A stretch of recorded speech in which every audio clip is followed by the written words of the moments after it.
Bom, para começar, eu queria remeter um pouco à minha história, ao meu passado, às pessoas que me antecederam e que me influenciaram até chegar aqui hoje.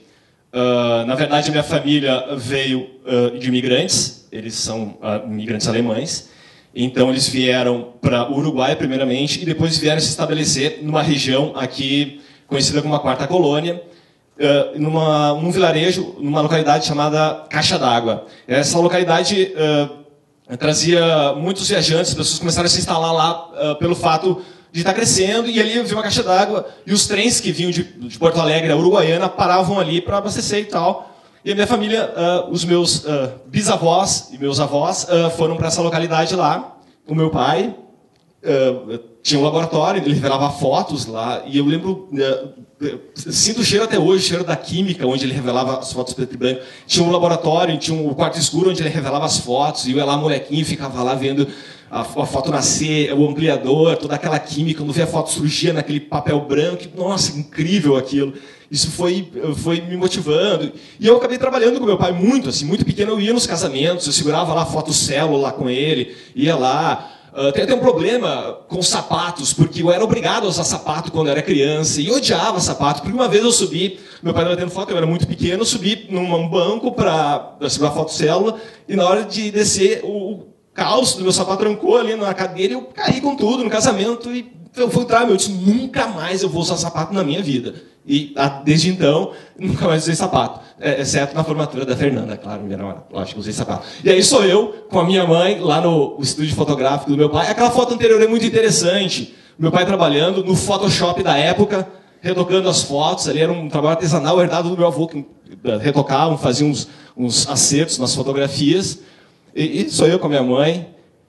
E aqui sou eu, logo após o meu pai ter trabalhado com ele, ele comprou uma filmadora, essa filmadora, e eu comecei a trabalhar com ele, filmava casamento, mas um dia foi muito interessante porque meu pai chegou em casa com uma caixa muito grande, e eu, nossa, é um videogame, nossa, mas um videogame, eu precisava muito de um videogame. Aí quando vieram um videocassete, putz, um videocassete, eu não acreditava naquilo, não.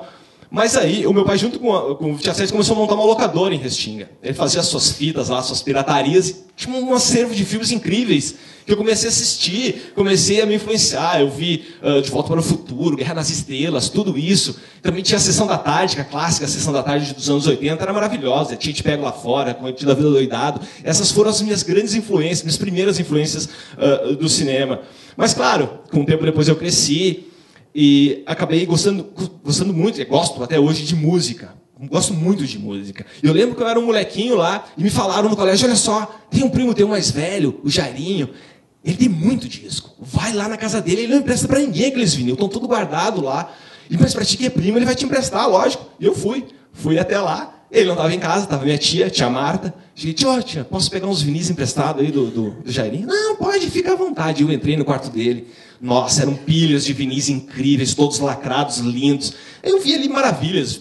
Iron Maiden, Black Sabbath, Purple, Led Zeppelin, tinha tudo. Eu saí com uma pilha de vinil na mão, lembro até hoje. Estava saindo do quarto dele, ele apareceu e olhou para mim, olhou para a pilha de vinil, e eu olhei para a tia. Tia, tô indo, muito obrigado. E virei as costas e fui com aqueles vinis, né?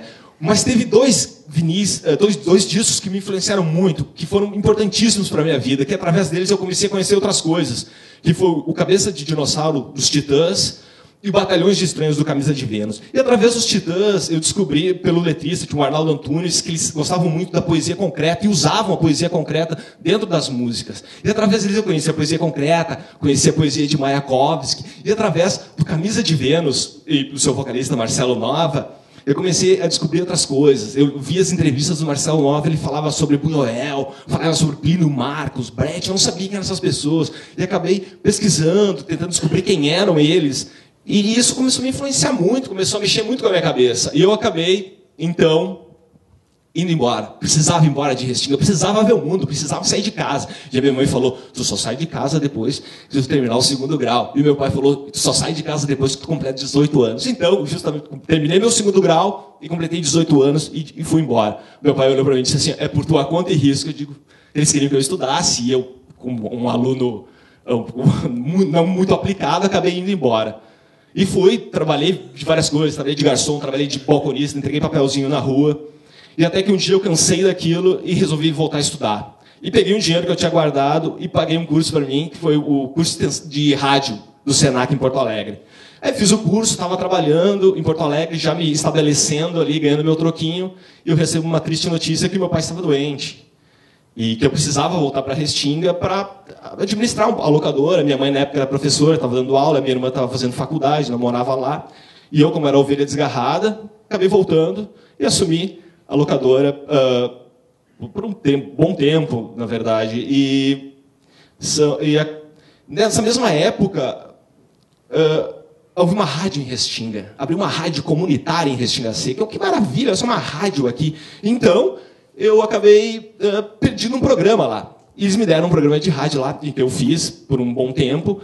E nessas andanças eu tinha um carro, um Monza 86 dourado, maravilhoso, lindo. Ele tinha uma plaquinha nele escrito assim, Jesus é o Senhor. E toda vez que aquela plaquinha caía dele, ele não pegava de jeito nenhum. Ele tinha que estar com a plaquinha ali do Jesus é o Senhor para ele pegar. Não sei o que tinha o carro com isso, né? Era, sei lá, não sei se ele pensava que ele era o Senhor, mas eu acredito, bom, não veio ao caso agora. E uma vez eu andando com esse carro, e esse carro estoura o trambulador das marchas. Palavra, nunca mais vou esquecer, o trambulador das marchas. O que acontecia com o carro? Ele engatava só a primeira, terceira e quinta. E eu precisava arrumar ele, lógico, o dourado, imagina. E acabei vindo a Santa Maria com ele. Só em primeira, terceira, veio um amigo meu. Viemos até Santa Maria aqui comprar a peça. E na volta eu ia passar na casa do meu padrinho, Egídio. Passar lá na casa dele, para pegar um papel, alguma coisa assim. E ele me falou assim, Fabrício, sabia que vai abrir as inscrições para o curso de extensão em cinema digital da FSM? Eu digo, não sabia. Tu quer fazer? E eu falei, quero. Aí ele pegou, só um pouquinho, foi lá no telefone, ligou para o saudoso Sérgio Assis Brasil, devo muito a ele, diretor do Manhã Transfigurada, uma pessoa maravilhosa. E ligou para o Sérgio e ficou falando com ele. Ele não ouviu muito bem a conversa e olhou para mim assim, ó, antes de ir embora, antes de ir para Restinga, tu vai e passa na casa dele. E eu fui, passei na casa dele, cheguei na casa do Sérgio, o Sérgio me recebeu muito bem e falou simplesmente assim, tu quer fazer o curso? Eu falei, quero. Mas Sérgio, tem um problema, gastei todo o meu dinheiro no tal do trambulador. Olha, não tem, não te preocupa, tu quer fazer, tu vai fazer o curso. Então, fiz o curso de extensão de cinema digital do UFSM. E nesse curso, de 6, 8 meses, não me lembro, todo mundo, no final, apresentava um conto ou um argumento. E nesse argumento, nesse conto, a turma votava e os mais votados iam ser realizados, com toda a estrutura da UFSM, câmera, edição, tudo deles ali. Então eu fiz o argumento e o meu argumento foi escolhido. Então consegui rodar o meu primeiro filme, o meu primeiro curta-metragem, que é o Vítimas em Nós. Tem no YouTube, nos canais em Vimeo, tudo. Vítimas em Nós. E com esse curta rodado, ele entrou no Festival de Cinema de Santa Maria aqui, e acabou ganhando, que maravilha, ganhou 3 prêmios o curta, ganhou o melhor roteiro, melhor edição, o melhor roteiro, direção e o melhor curta. E eu fiquei muito feliz com isso, nossa, agora as portas vão se abrir para mim, porque eu tenho um curta, ele é premiado, ele ganhou, olha aqui, ganhou, tá no jornal, ó. Falei com vários amigos, falei com muitas pessoas, mas ninguém dava muita atenção para mim, não, tá, ok, vamos fazer e tal, eu ficava sempre naquela, eu me sentia até um pouco sozinho, e acabei, não, seguinte, cara, vou voltar para Restinga, e vou procurar lá, ver se as pessoas me ajudam com um tipo de verbo, alguma coisa. Então eu voltei para Restinga, fiz um projeto, fui até a prefeitura de Restinga e não acabei conseguindo falar com as pessoas e correu a conversa que, olha, não ia rolar. Não tem dinheiro lá, o pessoal está jogando, tem um time de bocha lá, tem carnaval nas tunas, tem isso, tem aquilo. Eu fiquei, beleza, ok, mas mesmo assim ainda não desisti, ainda tinha ficado com uma pulga atrás da orelha porque eu não tinha falado com as pessoas certas. Então, encontrei uma outra pessoa maravilhosa, Darcila Scheid, figura ímpar em Restinga, e ela me ajudou a fazer um projeto, e nas férias desse cidadão que cuidava lá da secretaria, nas férias deles, a gente foi até o prefeito, conseguiu uma brecha, fiquei quase uma semana lá, esperando para falar com ele, e consegui falar com o prefeito, e ele olhou para mim assim, tinha um sotaque, mas Gori, não sei, será? E levantou, foi nas finanças e voltou, e olhou para mim assim, nós vamos te apoiar então. E o meu projeto era de R$3.500, uma pequena fortuna para uma prefeitura, lógico. E aí eles aprovaram o meu projeto e eu me vi num grande problema. Eu vou ter que fazer o filme agora. E a minha proposta era, tudo bem, eles me dão dinheiro, mas eu ia ter que fazer um filme só com pessoas de lá, com atores de lá, todo mundo de lá. E lógico que Restinga Seca não tem nenhuma escola de atores, não tem ninguém que tenha feito alguma coisa. Então eu comecei a criar um roteiro onde a personalidade das pessoas que eu conhecia influenciariam no personagem. Eu ia usar a personalidade dele, a maneira como as pessoas agem, Porque eu acredito muito que cinema não é atuar, é ser. Tu não tem que interpretar, tu tem que ser, a pessoa tem que ser, a pessoa tem que tomar o seu copo d'água lá, não tem que pensar que vai tomar, ela tem que ter um pouco dela naquilo. E isso me influenciou, eu acabei pegando essa coisa e trabalhando em cima desses atores, dessas pessoas. Nossa, falta só 3 minutos.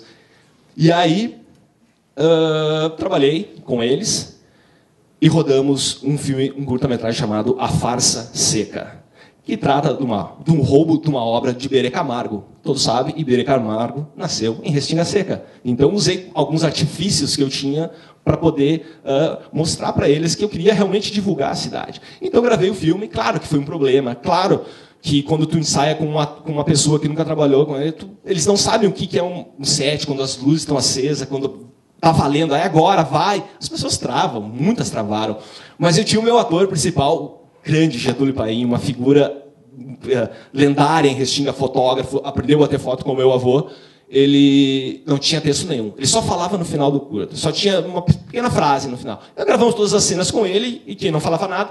E chegou a hora, no domingo, 8 horas da noite. Vamos lá, Getúlio, agora é a cena final, vamos gravar. E o que aconteceu? O homem travou. Ele não conseguia. Ele tinha que dar 2 frases. Ele tinha que dizer que ele ia processar o curta e chamar o advogado dele. Era só isso que ele precisava falar, e ele não conseguia, travou, não saía naturalmente ali. Eu realmente pensei, putz, cara, não vou ter um final, não vou ter um curta, não vou ter nada, fiquei apavorado. Aí o Giovanni Rocha, um grande diretor de fotografia, Giovanni esse, não, vamos fazer, ele me deu algumas ideias e acabamos montando o filme de uma outra forma, e o filme foi para um festival aqui de Santa Maria, aqui nesse teatro, e acabou ganhando muitos prêmios, inclusive o de melhor ator para Getúlio Paim. Ganhou o melhor ator, impressionante aquela Não. Ele, a Darcila também ganhou a melhor atriz, aí o filme ganhou 7 prêmios. Nossa, saiu na capa do jornal, incrível. E aí, nossa, ganhamos 7 prêmios, voltei para o prefeito, fiz um outro projeto. Não, prefeito, por favor, quero mais dinheiro. Olha só, nós ganhamos. E o prefeito, eu vou dar, mas me deram um dobro, me deram 7 mil reais dessa vez. Muito.